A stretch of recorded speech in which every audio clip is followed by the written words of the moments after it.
Hello and welcome. My name is Angie Holden and I'm the blogger behind the Country Chic Cottage. Today we're going to talk about decluttering your craft supplies because it's something that we all need to do.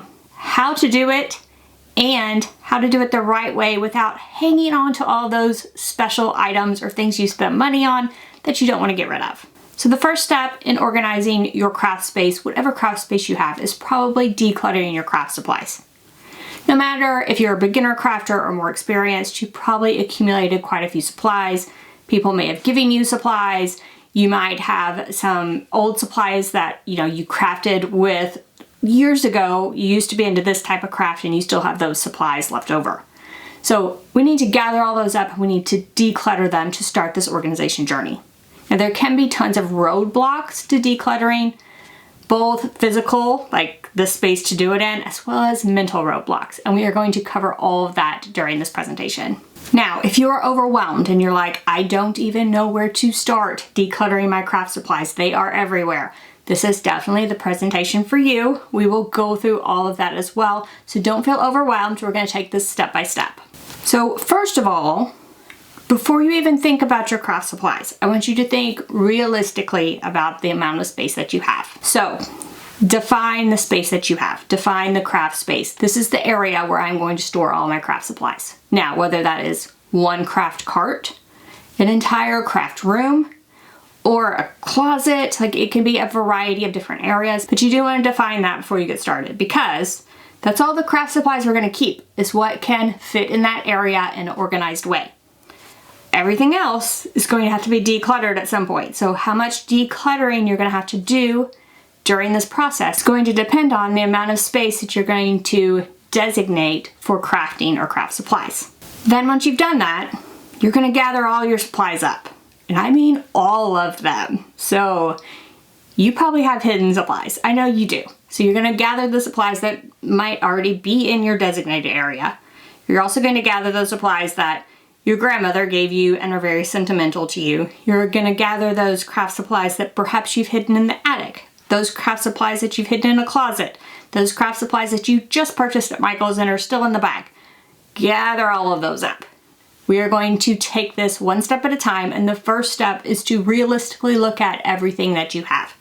You don't want to finish this whole journey and be left with 4 or 5 bags of supplies that you really don't even remember that you have. So gather them all up at this time, and then we're going to start to kind of sort them. So what are we going to sort them into? I'm going to make 4 piles. A keep pile, a donate pile, a discard pile, and a sell pile. So the keep pile, that's pretty easy, right? So those are craft supplies that you use regularly, that you really love to do those projects that you're currently crafting with, and that you just can't get rid of. So the keep pile. And then the other 3 piles are the donate, discard, and sell. So the items that we're not going to keep, so if they don't go in the keep pile, what are we going to do with them? So if they're worth something and you want to try to sell them, they would go in the sell pile. If they're worth something, but you're like, it's just not really worth it selling it to me, I would put it in the donate pile. And then if it just really doesn't have any use anymore, it's going to go in the discard pile. So things like craft paint that's dried up, things that just have no use go in that discard pile. Otherwise, you could probably donate or sell them. So this portion of the sort process is going to be where all kind of your hurdles come in. So we're going to kind of discuss the hurdles as you're going through these craft supplies. Now some of this is going to be easy. So you pick up a bottle of paint, it is very dried out, it is a huge lump, it's not even liquid anymore. It goes into discard automatically. You don't even have to think about that. However, you pick up something and you spend a lot of money on it. You don't use it anymore, but boy, you have spent a lot of money on that. You've invested a lot into that. You used to enjoy the craft. You don't anymore. Things like that are going to be harder for you to let go.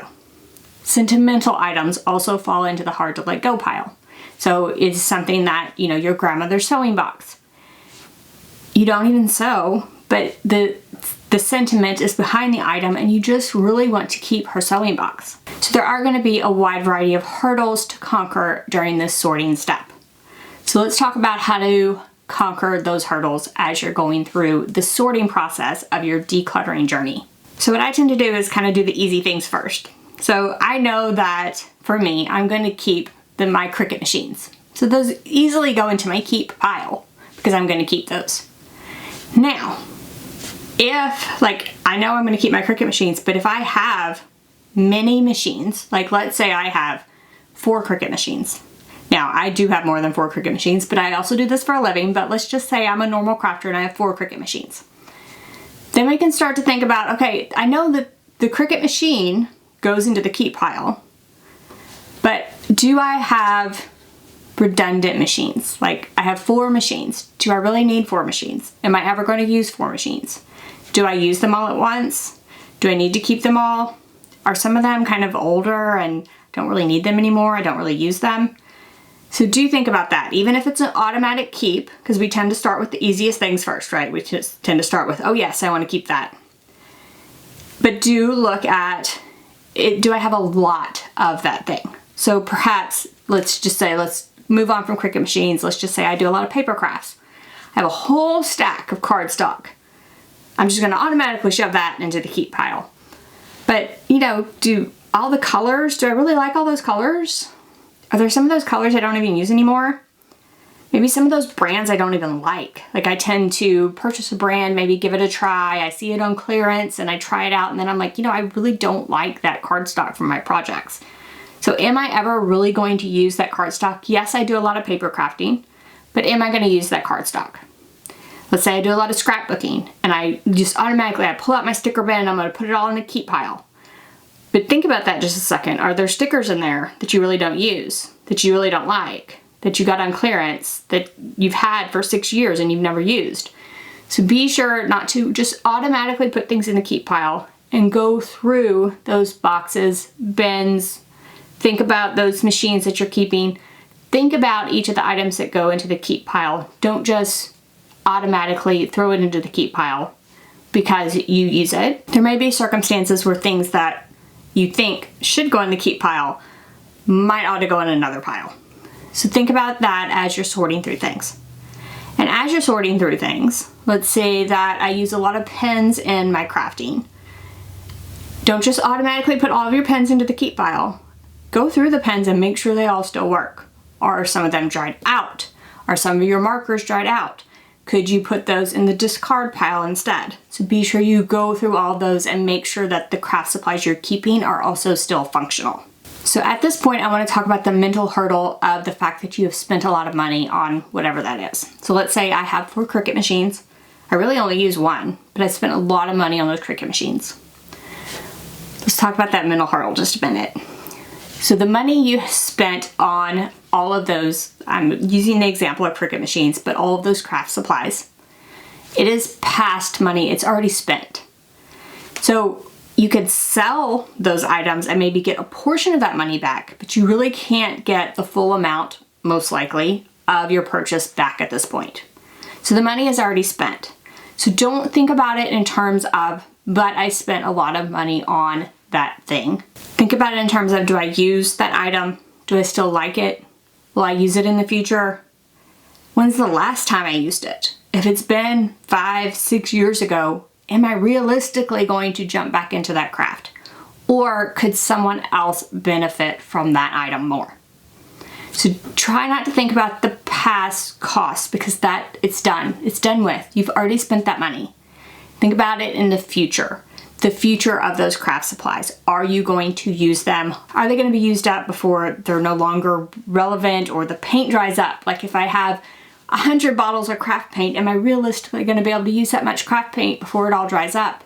Probably not. So maybe I should keep about half of it and donate half of it to a school. And also something that helps me with a mental hurdle like this is the fact that I can donate it to someplace that could really use it.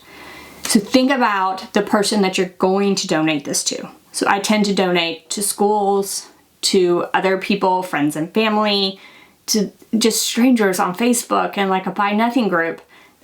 Think about those people and you are going to make their day with the donation of these craft supplies.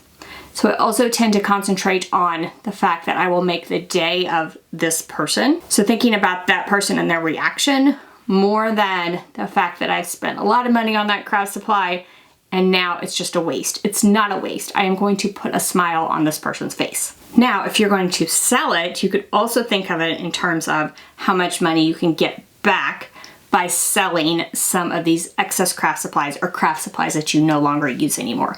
So think about it one way or the other, but that kind of helps you to break through that mental hurdle. Now, during this process, you might have sentimental items, and these can fall into a few different categories for me. Things that have been passed down, grandmother's sewing box is one example of this, but can also fall into a category of like, I used to do embroidery a lot, and the supplies to do embroidery bring back a lot of great memories for me of when I used to do it. I used to make projects for people, and it can bring back a lot of good memories.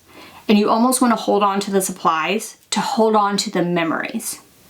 However, a few different things here. So first of all, whatever that object is, those memories are still there without you having to physically have the object in your home. You might be able to take photos of the item. You might be able to keep just a portion of that item, or like upcycle maybe the embroidery floss. You can make like a little display with it in a shadow box with some of it, donate or sell the rest, and you still have that little shadow box that you can display somewhere. You've upcycled it into something that you can keep, display, and love. Still triggers those memories, but you don't have to have the bulk of all of the supplies in your craft room. You can donate the rest of those. One example for this, a personal example here, we have 2 vintage sewing machines from members of my husband's family, and they're the kind that sort of fold up into like a table, basically. So it's like a mid-century modern table once you fold it all up. And we actually use those as nightstands in our bedroom because I'm not going to use the vintage sewing machine. However, they do have a lot of memories. They're very sentimental, but we can use those in our home for a purpose. Makes me feel better about it, and they're not stuck in an attic somewhere, and I didn't donate them or anything. I sort of upcycled them for a purpose in our home. You can also, with some of those sentimental items, so say like your grandmother's sewing box, you inherited your grandmother's sewing box, you don't even sew, probably never use it, you won't use the supplies in it. It is a very sentimental piece to your family. You could think about other members of your family that might sew. It would probably be even more meaningful to them to be able to use that sewing box that was a relative's. So you might think about it in that way of passing it on to someone. Still stays in the family. You still have that sentimental object in the family, but passing it on to someone that can actually use it might be a better use than stuffed somewhere within your craft room, within a closet, within an attic, and where it never sees the light of day. And then also during this process, I want you to think about prioritizing your space for current and future projects. Prioritizing your craft space for what you currently make and being able to actually function in that space. So during the process of sorting the supplies out, if you see your keep pile is growing way bigger than that designated space that you have laid out, start again, go through the pile, think about the space in your mind. Think about that space in a very organized fashion where everything has a place and you can actually work in there, maybe even move around. And then as you think about that space, some of the things in that pile may need to go to get to that perfect space. And you want that perfect space for yourself. So if you think about that perfect space, it might tend to allow you to let go more of some of those items that you tend to kind of shove in the keep pile automatically. Might allow you to let go with some of those. And then I talked a little bit about like scrapbook paper and maybe like the colors that you don't use them all. You can think about that with all of your craft supplies, and I tend to do that. That's something that works really well for me. So I can think about like, I really use these colors in crafting, and black and white is probably going to be on there for anything, right? So I use a lot of black, I use a lot of white, I think everyone does. And then there's probably going to be a few other colors that you really like, that you use a lot. And then maybe there's some colors that you like to use on gifts, and you use on gifts quite a bit. And probably a lot of the other colors, there's probably just a whole range of colors that you don't really use in your crafting. So if you really sit down and think about it and sort of say, these colors, I just really don't like them, I don't use them in my crafting. And I don't know what that is, but let's just say orange. Let's just say orange is something that you never really use, you don't like it, you don't like the look of it. So you personally don't use orange in your crafting. So could you go through your craft supplies and really get rid of almost all the orange paint. Maybe you keep a little bit for snowman's nose. Sometimes you need to paint a snowman's nose. It has to be orange. So let's say you keep a little bit, but you can get rid of most of the orange paint. You get rid of most of the orange paper. You could get rid of most of the orange ribbon. So if you think about colors that you use a lot of, you might be able to pare down those craft supplies even more by just saying realistically, I don't really use these colors. And if you don't know like what colors you use, you can probably look at your stash. So whatever you do, if you're a paper crafter, look at your cardstock. And if you see a lot of one color, that probably means that you have just collected that color and you don't really use it.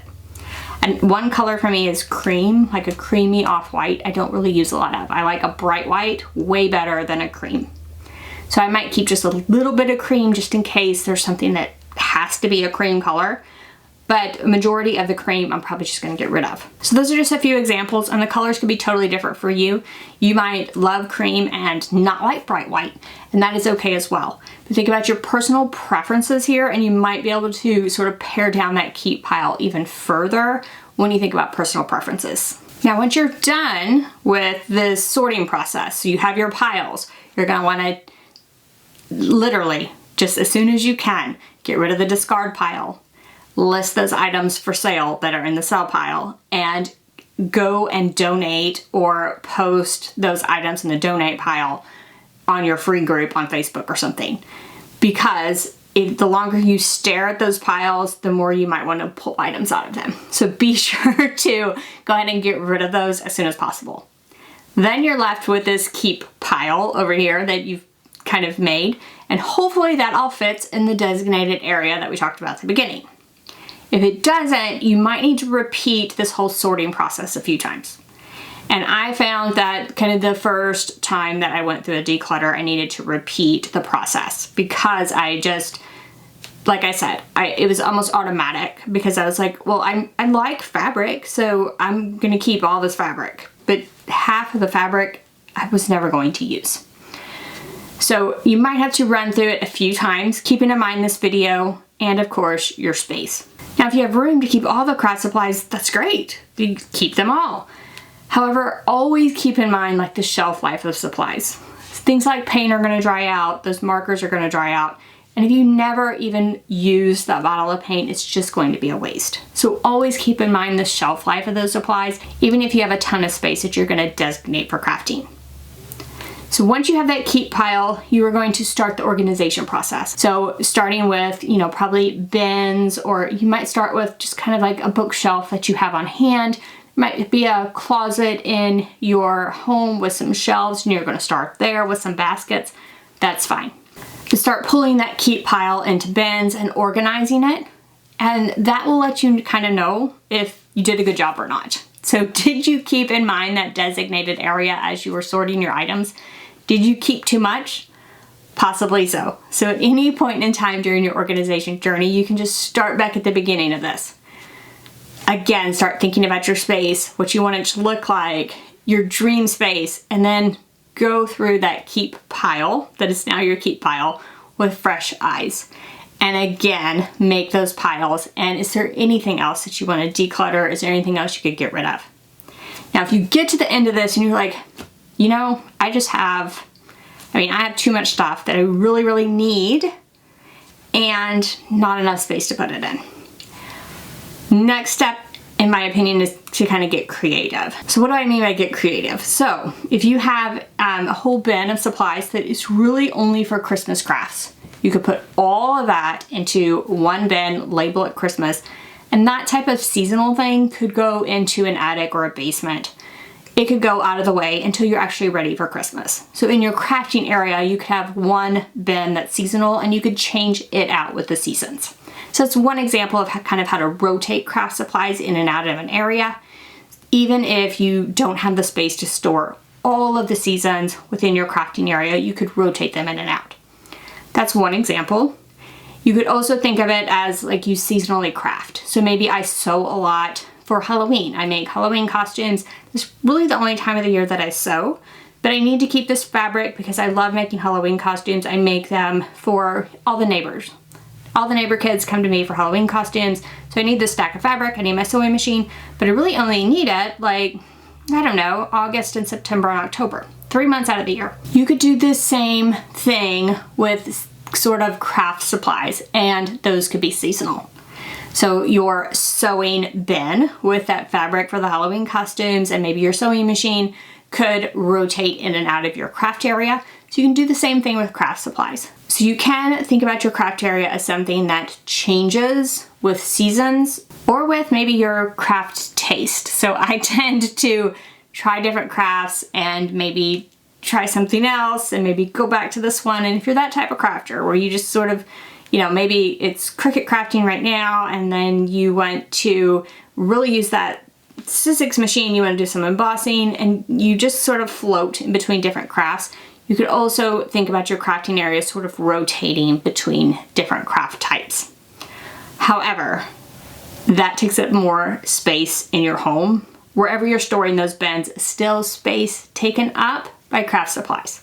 So do keep that in mind if you decide to go with sort of a seasonal approach to your crafting area. But that's one way to combat the problem of just not enough space for crafting. And let's face it, I'll probably never have enough space for craft supplies. I go through this declutter process regularly. So I do want you to know that you're not alone, and this process sort of never ends. I feel like for any crafter, the decluttering process is sort of an ongoing process that never has an end date.